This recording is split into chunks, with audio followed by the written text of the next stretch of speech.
Morning. അപ്പോൾ ഇന്ന് നമ്മൾ ഫ്ലവറിൽ, അതായത് ഒരു ഫോം ഷീറ്റിൻ്റെ ഫ്ലവറാണ് ചെയ്ത് കാണിക്കുന്നത് കേട്ടോ. ഇത് ഞാൻ ചെയ്തൊരു ഫ്ലവറാണ്.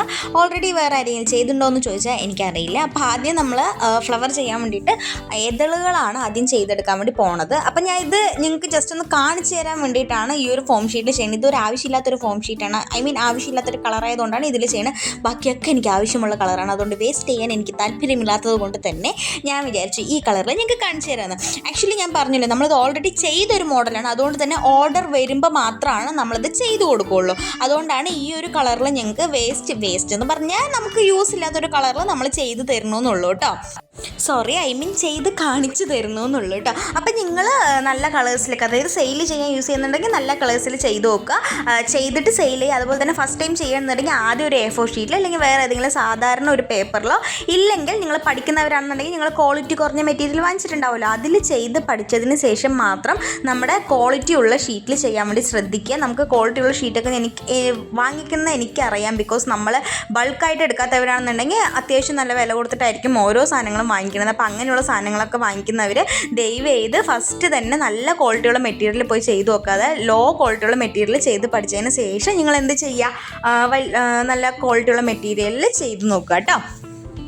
അപ്പോൾ ഇതുപോലെ നമ്മളൊരു 5 എണ്ണമാണ് എടുക്കണം. ആക്ച്വലി ഇതിൽ എനിക്കൊരു മിസ്റ്റേക്ക് പറ്റി. ഞാൻ ആദ്യം ഉണ്ടാക്കിയ ഫ്ലവറിൽ വന്നിട്ട്, അതായത് ഈ മോഡൽ ഞാൻ ആദ്യം ചെയ്തതെന്ന് പറഞ്ഞല്ലോ, അപ്പോൾ അതിൽ വന്നിട്ട് നമ്മൾ 6 എതളാണ് എടുത്തത്. പക്ഷേ ഇതിൽ ഞാൻ ബൈ മിസ്റ്റേക്ക്, എനിക്ക് ഓർമ്മയില്ലാത്തത് കൊണ്ടും എനിക്ക് ആ ഡിസൈൻ നോക്കാൻ മറന്നത് കൊണ്ടും ഞാനിതിൽ 5 എതളുകളാണ് എടുത്തത്. അപ്പോൾ നിങ്ങൾ ചെയ്യുന്ന സമയത്ത് 6 എതളുകൾ എടുക്കുന്നതായിരിക്കും ബെറ്റർ. 5 എണ്ണം എടുത്തു കഴിഞ്ഞാൽ ഈ ഉദ്ദേശിക്കുന്ന ആ ഒരു ഡിസൈൻ നിങ്ങൾക്ക് കിട്ടില്ല കേട്ടോ. ആ ഒരു ഷേപ്പിൽ നമുക്ക് കിട്ടില്ല. അപ്പോൾ നിങ്ങൾ ചെയ്തെടുക്കുന്ന സമയത്ത് 6 എതളുകൾ പ്രത്യേകം കട്ട് ചെയ്തെടുക്കാൻ വേണ്ടി ശ്രദ്ധിക്കുക. 5 എണ്ണം കട്ട് ചെയ്താൽ നിങ്ങൾക്ക് കിട്ടില്ല, വേസ്റ്റ് ആയി പോകും ഷീറ്റ്. അതുകൊണ്ടാണ് പറയണത്.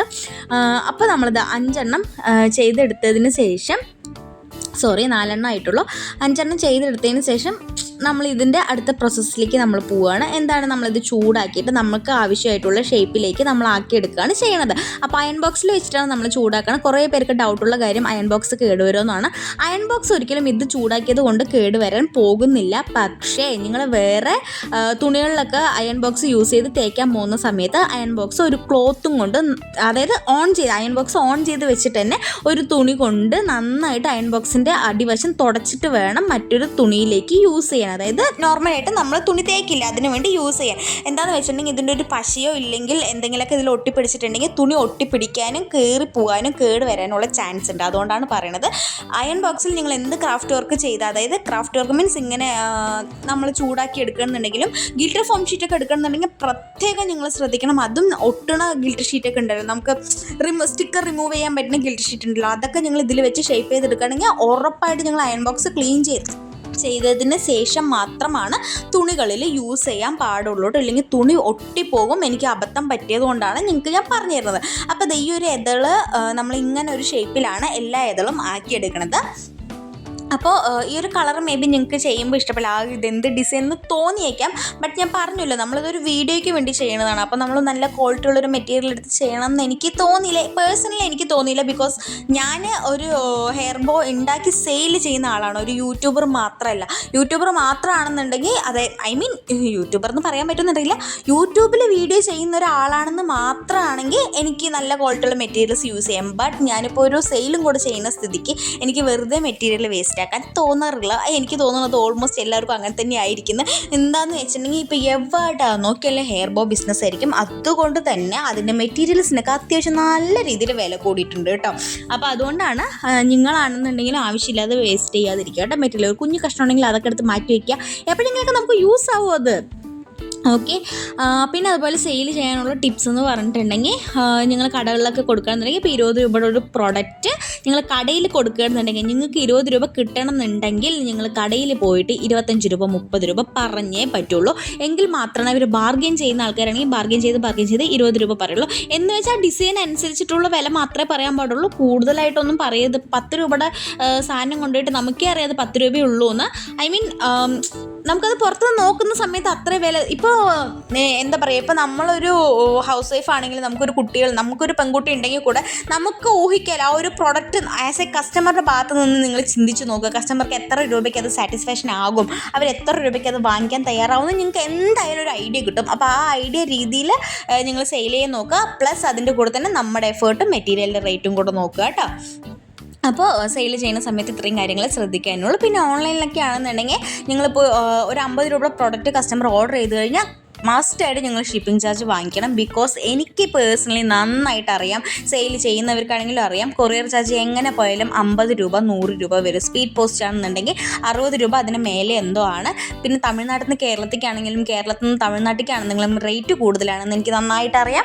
അതുകൊണ്ടാണ് ഷിപ്പിംഗ് ചാർജ് എക്സ്ട്രാ ഇട്ട് വാങ്ങിക്കാൻ വേണ്ടി പ്രത്യേകം ശ്രദ്ധിക്കുക. ഷിപ്പിംഗ് ചാർജ് തരാൻ തയ്യാത്തവരാണെന്നുണ്ടെങ്കിൽ പ്രൊഡക്റ്റ് കൂടുതൽ എടുക്കാൻ പറയുക. പ്രൊഡക്റ്റ് കൂടുതലെടുത്താൽ ഇപ്പോൾ ഇത്ര രൂപയ്ക്ക് 300 രൂപയ്ക്ക് മേലേക്ക് എടുത്തു കഴിഞ്ഞാൽ നിങ്ങൾക്ക് ഷിപ്പിംഗ് ചാർജ് ഇല്ല, ഫ്രീ ഷിപ്പിംഗ് ആയിട്ട് ചെയ്തു തരുമെന്ന് പറയാം. ബട്ട് അതിൽ നിങ്ങളൊരു പ്രോഫിറ്റ് കാണണം. കണ്ടതിന് ശേഷം മാത്രമാണ് നിങ്ങൾ അങ്ങനെ ഫ്രീ ഷിപ്പിംഗ് എന്ന് പറയാൻ പറ്റുള്ളൂ. നിങ്ങൾക്ക് ലാഭം ഉണ്ടെങ്കിൽ മാത്രം നിങ്ങൾ ഫ്രീ ഷിപ്പിംഗ് എന്ന് പറഞ്ഞാൽ മതി, ഇല്ലെങ്കിൽ നിങ്ങൾ ഷിപ്പിംഗ് ചാർജ് വാങ്ങിക്കുക തന്നെ വേണം കേട്ടോ.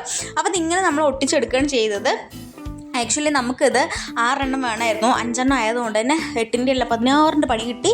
അത് കുളമായി പോയി ഈ ഒരു ഡിസൈൻ ചെയ്തത്.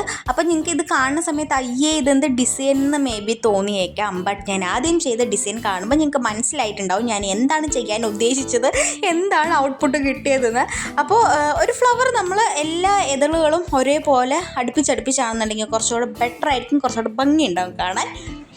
അപ്പോൾ അതിനുശേഷം നമ്മൾ ഇതിൻ്റെ സെൻറ്ററിലേക്ക് നിങ്ങൾക്ക് പോളനോ ബീഡ്സ് എന്ത് വേണമെങ്കിലും ആഡ് ചെയ്ത് കൊടുക്കാം.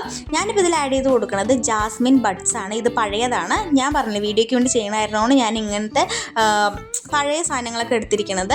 നല്ല സാധനങ്ങൾ എടുത്തിട്ട് നിങ്ങൾ ചെയ്യട്ടെ. നിങ്ങൾക്കൊന്ന് ഒരു ഐഡിയ കിട്ടാൻ വേണ്ടിയിട്ട് ഞാനിതിൽ കാണിച്ചിരുന്നുള്ളൂ. അപ്പോൾ നിങ്ങൾക്ക് വേണമെങ്കിൽ 3 4 ജാസ്മിൻ ബഡ്സ് അതിൻ്റെ ഉള്ളിൽ കൊള്ളുന്നത് നീറ്റായിട്ട് വെച്ച് കൊടുക്കുക.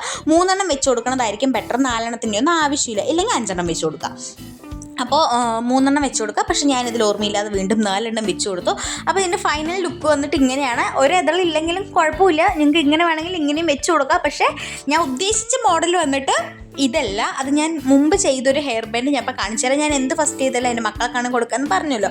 അപ്പോൾ ആ ഒരു ഫസ്റ്റ് ചെയ്തൊരു മോഡൽ കാണിച്ചു തരുമ്പോൾ നിങ്ങൾക്ക് എന്തായാലും മനസ്സിലാവും എങ്ങനെ ചെയ്യണമെന്ന് ഒരു ഐഡിയ കിട്ടും. അപ്പോൾ കണ്ടില്ലേ, ഇനി ഇതാണ് ഞാൻ ഉദ്ദേശിച്ച മോഡൽ. പക്ഷേ എനിക്ക് ഔട്ട്പുട്ട് കിട്ടിയ സാധനം ഞാൻ ചെയ്തതിൽ മിസ്റ്റേക്ക് വന്നത് കാരണമാണ് എനിക്ക് ആ ഒരു മോഡൽ കിട്ടിയത്. ഇതിൽ നിങ്ങൾക്ക് നോക്കുമ്പോൾ മനസ്സിലായിട്ടുണ്ടാവും. ഇപ്പോൾ ഇതിൽ എത്ര എതിളുകളുണ്ട്, 6 എതിളുകളുണ്ട്. അതുപോലെ തന്നെ സെൻട്രൽ ജാസ്മിൻ ബഡ്സ് വെച്ചിരിക്കുന്നത് വന്നിട്ട് 3 വെച്ചിട്ടുള്ളൂ. അപ്പോൾ ഇതുപോലെ നിങ്ങൾ നല്ല നീറ്റായിട്ട് നല്ല കളർ കോമ്പിനേഷൻ ചെയ്യണമെങ്കിൽ നല്ല ഭംഗിയായിരിക്കും കാണാൻ വേണ്ടിയിട്ട്. ഇത് രണ്ടിൻ്റെയും ഡിഫറൻസ് നോക്കുമ്പോൾ തന്നെ ഞങ്ങൾക്ക് മനസ്സിലായിട്ടുണ്ടാവുമല്ലോ. അപ്പോൾ ഇങ്ങനെയാണ്, ഓറഞ്ചാണ് ഞാൻ ചെയ്തെടുക്കാൻ ശ്രമിച്ചത്. പക്ഷേ ചെയ്ത് വന്നപ്പോൾ അത് അങ്ങനെ പണി പാളിപ്പോയിന്നേ ഉള്ളൂ കേട്ടോ. അപ്പോൾ ഇതാണ് ഫൈനൽ ലുക്ക്. എല്ലാവർക്കും ഇഷ്ടമായെന്ന് വിചാരിക്കുന്നു. ഇഷ്ടമായെങ്കിൽ എല്ലാവരും നമ്മുടെ ചാനലൊക്കെ ഒന്ന് സബ്സ്ക്രൈബ് ചെയ്യുക, വീഡിയോസൊക്കെ ഒന്ന് ലൈക്ക് ചെയ്തും കൂടെ കാണുക കേട്ടോ. നാളെ ഒരു അടിപൊളി വീഡിയോ ആയിട്ട് വരുന്നവരെ എല്ലാവർക്കും ബൈ. ചാനൽ സബ്സ്ക്രൈബ് ചെയ്യാൻ മറക്കരുതേ.